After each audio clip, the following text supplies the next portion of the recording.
បុណ្យយុទ្ធសាស្ត្រវិជ័យថោកំតិចពោធិនាមាទី7អតីតអនាគតបច្ចុប្បន្នអារម្មណ៍ធម៌មិនទិញចិត្តទុកមិនមែនខ្លួនធាតុដីធាតុទឹកធាតុខ្យល់ធាតុភ្លើងកាយសង្ខារវិជ័យសង្ខារចិត្តសង្ខារសង្ខារមិនទិញបច្ចុប្បន្នមិនមែនខ្លួនអតីតរលត់ឲ្យមគ្គផលនិព្វាន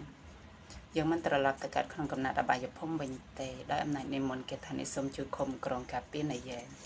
ទាំងថ្ងៃទាំងយប់ព្រះពុទ្ធឈ្នះមារព្រះធម៌ឈ្នះមារព្រះសង្ឃឈ្នះមារសូមឲ្យសពសត្វបានក្តីសុខករៈថោកំតិចពោធិនាមាទី7ចាប់តែប៉ុណ្ណេះថោនេះតម្លៃ$10,000ឬ400,000បាតឬ40លានរៀលក៏សាងខាងផ្នែកចំណេះដឹងប្រចាំថ្ងៃតម្កល់ទុកក្នុងព្រះពុទ្ធសាសនានិងវិន័យកាត់ក្តីទុក500ជាដល់ជនណាដែលបច្ចេកផ្ចាតាមហេតុសង្កូតាមហេតុស្រោ612